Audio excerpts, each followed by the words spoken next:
Hey gang, Brian Alexiak, back with my second last vlog that centers on cybersecurity. So for chapter 5, we're going to talk about some avoidable mistakes that are made after a data breach.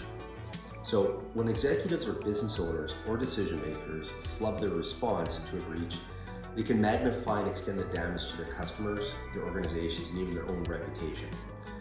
We're here to protect your business and your personal reputation. So let's cover off some key things that business or organization can do to manage the risk and make sure they can mitigate the impact that this breach could have on their organization. So number 1, we said it before, we'll say it again, executives, business owners, decision makers need to expect a breach.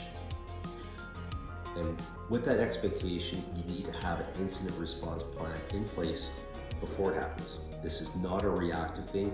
You need to have this plan in place before it happens. Quite honestly, you should have a critical incident response plan for all functional units of your business. If you don't have one, I encourage you, reach out to the team at Oxygen.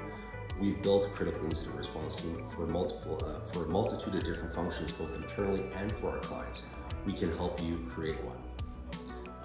Second, leaders often make the same set of mistakes after an attack. They wait too long to notify customers. They deliver a subpar service once they do notify the customers.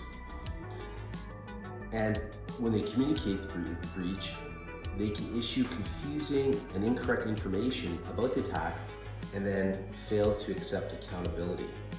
And it's not just your customers that you need to notify. It's your vendors, it's your partners, it's your distributors. It's the entire ecosystem that revolves around the utilization of technology within your business. Third, customers or stakeholders should be the primary focus of care, and leaders should take proactive steps to manage any future exposure. Okay? Focus of care has got to be the clients. Once again, you're noticing a bit of a trend here, all about transparency and accountability. Okay, fourth thing, rebuild the trust in your brand by sharing clear and regular updates with your customers, and once again, your vendors and your distributors, anybody that is fundamental to the running of your business. And then finally, recognize that the breach is not a technological failure. I know this can be difficult. Why didn't my firewall stop this, or my end protection stop that?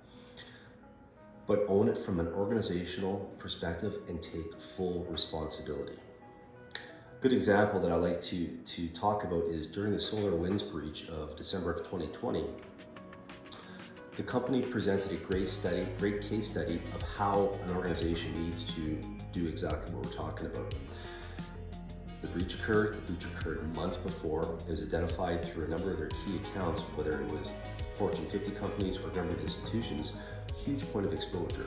What SolarWinds did was they provide daily updates to their stakeholders, to their customers, to their partners, talking about where the breach still was occurring, what they're doing to mitigate the risk, and what had been solved.